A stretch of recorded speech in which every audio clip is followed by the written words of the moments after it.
स्कूलों की छुट्टी होने के बाद दो सगी बहनों और उनकी एक सहेली ने प्लान किया कि हम लोग पहाड़ों पर घूम के आएंगे, नदियों के किनारे जाएंगे, वहां बैठेंगे, बातचीत करेंगे। घर वालों की परमिशन लेते हैं। परमिशन लेने के बाद वो घूमने के लिए पहाड़ों की तरफ चले जाते हैं, लेकिन लौट कर वापस नहीं आते। तब परिवार वाले परेशान हो जाते हैं और अपनी बेटियों को तलाश करने के लिए इधर से उधर जा रहे थे। इसी बीच में एक वन का अधिकारी होता है। वो कहता है कि साहब, मैंने अंतिम बार उनको देखा था, इस रूप में देखा था, ऐसे देखा था।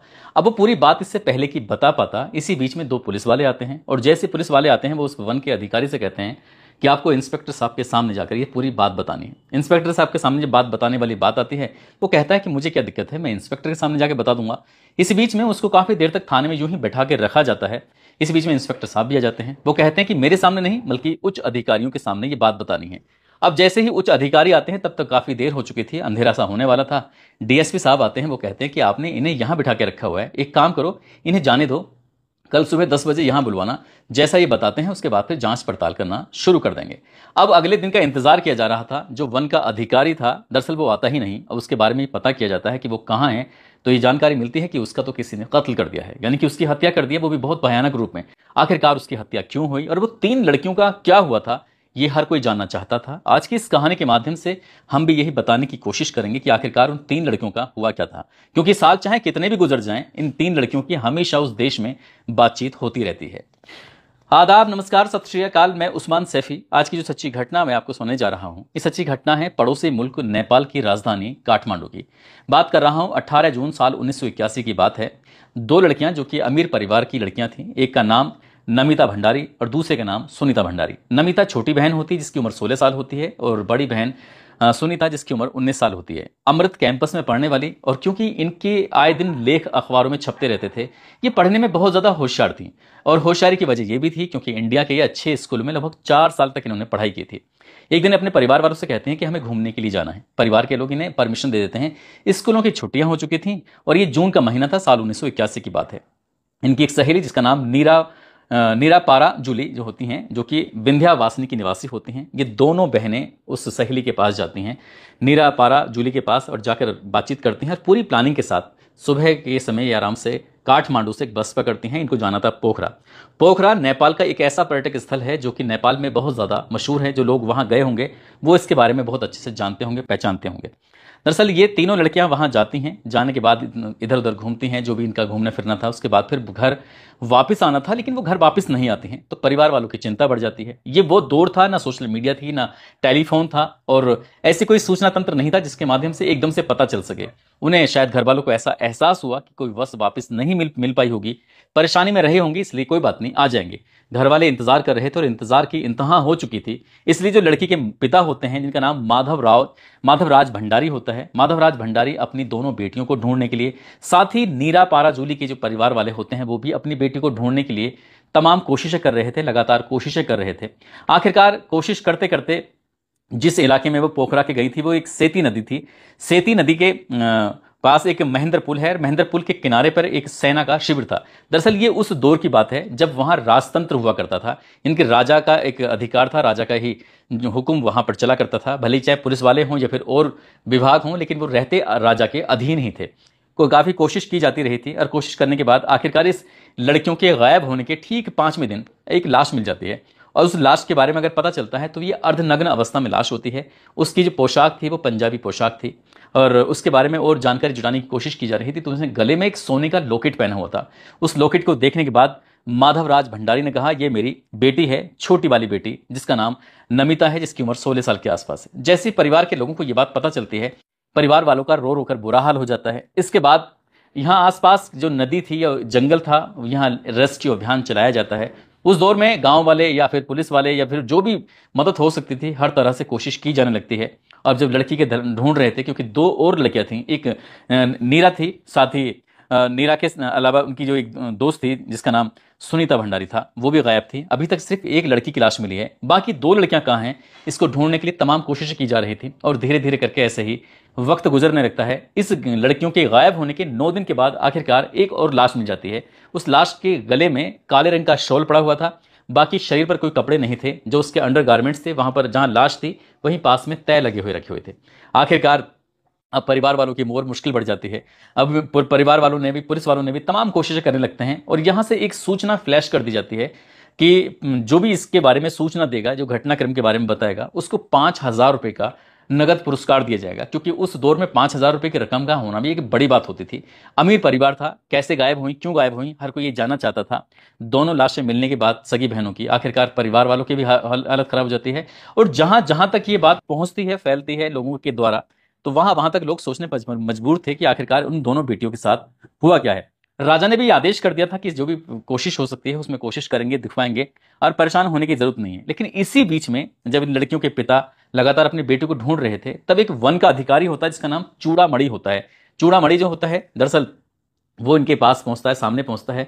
जैसे ही सामने पहुंचता है तो इसी बीच में, इससे पहले कि वो कुछ बात बता पाता, अपनी बात रख पाता, क्योंकि उसने इतना जरूर कहा था कि मैंने आपकी बेटियों को अंतिम बार देखा था, कुछ इस रूप में देखा था, मैं पूरी बात आपको बताना चाहता हूं। लेकिन इससे पहले कि वो कुछ बात बता पाता, जो पुलिस वाले साथ में काम कर रहे थे, 2 पुलिस वाले उस व्यक्ति को, जो वन का अधिकारी था जिसका नाम चूड़ामणि था, उसको अपने साथ लेके जाते, सीधे सीधे थाने पहुंच जाते हैं। और थाने ले जाने के बाद कहते हैं कि जब इंस्पेक्टर साहब आएंगे तो इंस्पेक्टर साहब के सामने जो भी पूरा घटनाक्रम है वो पूरा का पूरा घटनाक्रम बताना है। अब इस व्यक्ति को, जो वन का अधिकारी है, ऑफिसर है, उसके बावजूद भी इसको हवालात में बिठा दिया जाता है। और हवालात में बिठाने के बाद ये कहा जाता है कि जब बड़े अधिकारी आएंगे तब पूरी बात बतानी है। लेकिन बड़ा अधिकारी आता जरूर है, रात थोड़ी ज्यादा हो चुकी थी, इसलिए कहा जाता है, डीएसपी साहब कहते हैं अब रात ज्यादा हो गई है, अब एक काम करो, सुबह आना और सुबह आपसे मुलाकात करेंगे।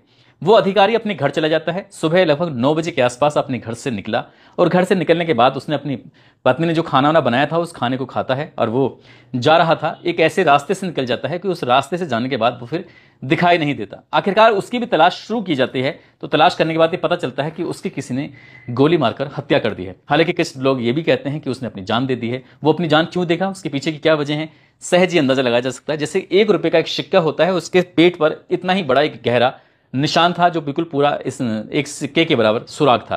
तो यही दावा किया जाता है कि उसकी किसी ने गोली मारी, गोली मारने के बाद उसकी हत्या कर दी। हत्या क्यों की, किसने की, अब एक और मामला हो चुका। 3 लड़कियां पहले से गायब थी, जिसमें 2 की लाश मिल चुकी थी।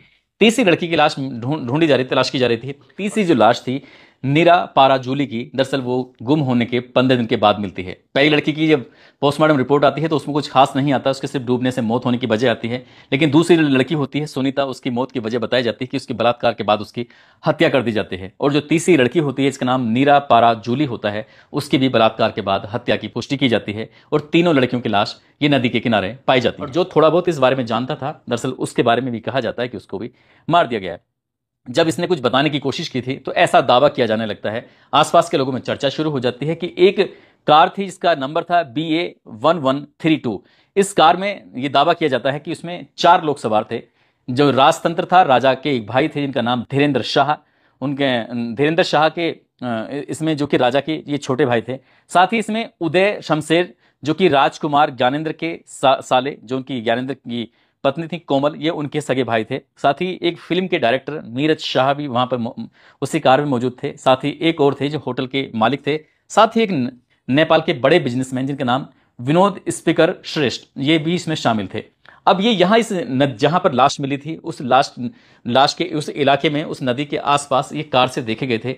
लेकिन ये कार से देखने वाली बात, जो पूरी जानकारी थी, वो चूड़ामणि ही बता सकता था, जो वन का अधिकारी था। लेकिन वन का अधिकारी तो मार दिया गया। आखिरकार उस दौर के किसी पत्रकार ने इस घटनाक्रम को जब लिखने की कोशिश की तो उसको धमकियां मिल जाया करती थी। साथ ही यदि किसी पुलिस वाले ने इस मामले में जांच पड़ताल करना शुरू किया तो उसका पता चला कि कहीं दूर तबादला हो चुका था, क्योंकि यह मामला शाही परिवार से जुड़ चुका था, राजा के परिवार से जुड़ चुका था। एक तरफ राजा का सगा छोटा भाई है, एक तरफ राजा के एक भाई का सगा साला है, और 2 बड़ी हस्तियां थीं। आखिरकार इन्होंने ऐसा क्यों किया, क्यों नहीं किया।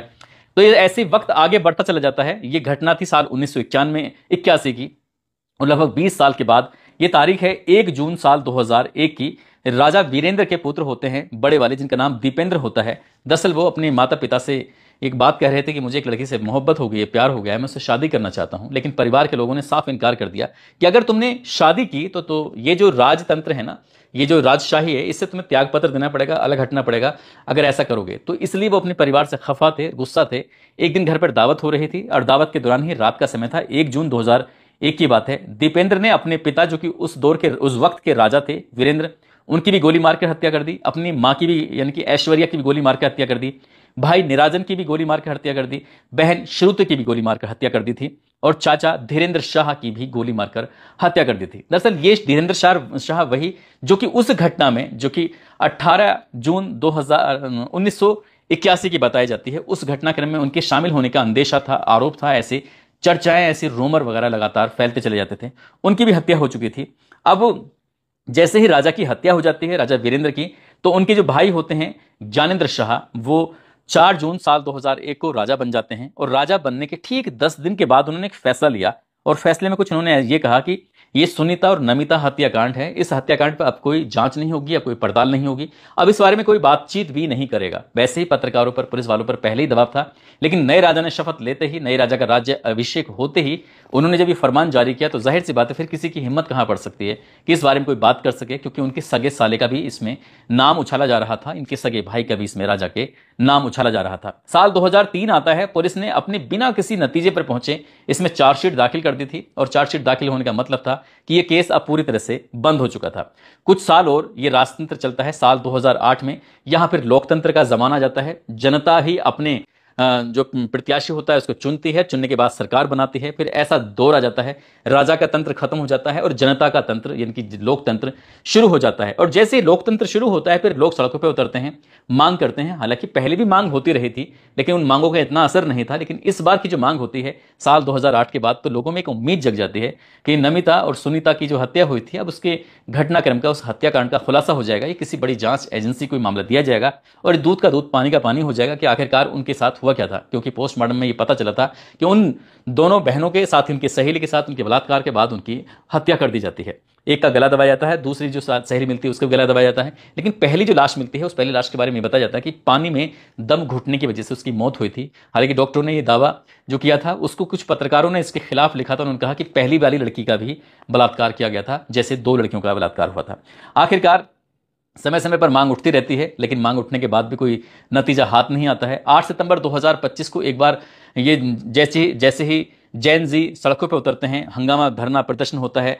राष्ट्रपति भवन हो या फिर प्रधानमंत्री का कार्यालय हो, सुप्रीम कोर्ट हो, हर जगह पर धरना प्रदर्शन होता है। कितने ही लोग मारे जाते हैं उसमें। उसके बाद सुशीला कार्की यहाँ की प्रधानमंत्री नामित कर दी जाती हैं, उनका नाम सामने आता है। तो एक बार फिर से यही नाम सामने आते हैं कि आखिरकार उन लड़कियों के मामले में फिर से जांच पड़ताल होगी और उनके बारे में आखिरकार उनकी हत्या किसने की, किसने नहीं की, ये जानकारी जुटाने की, कि नमिता हत्याकांड और सुनीता हत्याकांड पर को किसने अंजाम दिया था। शायद एक बार फिर से ये बात उठने लगी है। अब ये सरकार, क्योंकि इसके बारे में ये कहा जाता है कि ये ईमानदारी के लिए जानी जाती है, ईमानदार फैसले लेने के लिए जानी जाती है, तो लोगों की भी एक उम्मीद है, एक आस जगी है कि सुशीला कार्की इस वाले मामले में क्या कदम उठाती हैं। क्या 1981 के इस मामले की जांच पड़ताल होगी या नहीं होगी? क्या ये ऐसे ही लगातार चलता रहेगा? क्या ऐसे ही लगातार इस विषय पर बातचीत होती रहेंगी? कुछ कह नहीं सकते दोस्तों। इस पूरे घटनाक्रम को सुनने का उद्देश्य किसी को परेशान करना नहीं है, किसी का दिल दुखाना नहीं।